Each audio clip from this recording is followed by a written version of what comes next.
Okay, we're almost done with this year's dirt projects. And basically the reason why we're moving this dirt, now we're on the south side of the pit blind. Here comes Tony. You know, over there is probably, I don't know, 1.5 acres. I don't know. I hadn't really thought about, I hadn't really measured it out. And where I'm standing here is another area where it's just higher ground than what you've got out there, you know. And the structure is way over there. And what we're trying to achieve in this higher ground, we're just scraping it down, because the more slope, the more different, you know, the more difference we have in water levels from where I'm standing, which is right here by the levee, see, to where the structure is, which is over 1/4 mile northwest of me.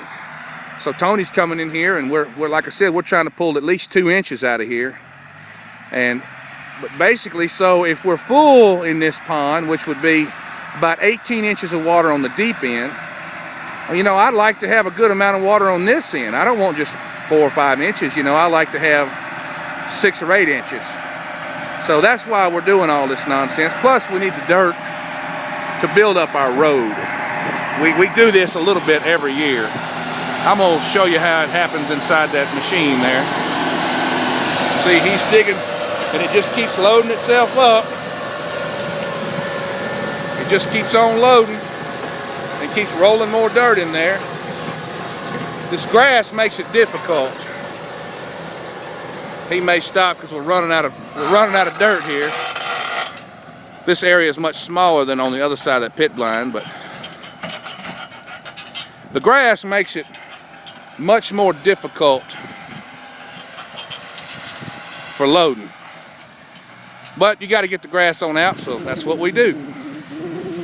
And he's going to move along with that. But anyway, like I was saying, from where I'm standing, you know, it costs more money. The more difference you have, you don't want just mud here. So we would just about have to fill the whole pond up. But after we get done scraping a couple of inches in here, you know, if we have an 18-inch deep pond on that end, well, we could just fill it up to, you know, 12 or 14 inches on that end, and still have 6 or 8 inches up here on the high ground. That's the reason why we're doing this. And then, you know, if Mother Nature wants to send some more water, we'll be very glad to be completely full. But it costs a lot less, plus we're using this dirt anyway. We need this dirt out there in the road, and we need this dirt in different places, you know. You always need some dirt from time to time, so we try to kill 2 birds with 1 stone. Anyway, please like, comment, and subscribe. If you don't like it, then don't comment, don't watch, and as always, don't subscribe. Thanks a lot. All right.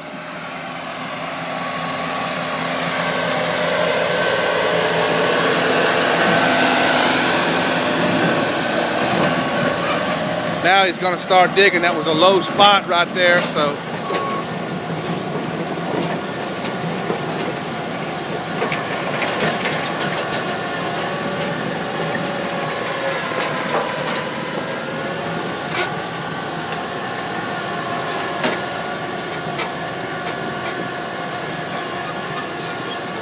That's how it works. Just like that. Definitely an art to it. Even under the best conditions, you can't just jump in the tractor and get a full pile of dirt every single time. But anyway, that's how it's done. What we'll do is we'll finish this up, and everywhere you see that he hasn't scraped, we'll scrape, and we'll scrape some of these high ends. It doesn't want to close correctly if you got a lot of grass in there, so sometimes it'll leave a little pile. We'll scrape through that one more time, and then I'll probably just take my drag, and that quadruple drag that you've seen on other videos, that drag, it levels things out pretty nicely. So that's probably all I'll do. I may disc it one more time lightly and then drag it, but I may just simply come in here with a drag. This is all pretty flat land that we own anyway, so I may just come in here with my drag and drag it around to smooth it and be done with it. All right, this is where we're building up our road. We can spread that out with a tractor and box blade or dozer, or the drag will actually spread it out pretty good.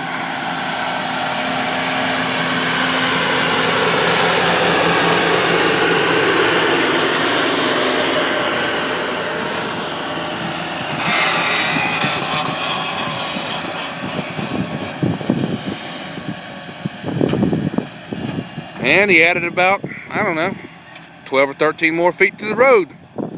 That's how you do it. All right, waiting on Tony to get here. If he gets this right, he will add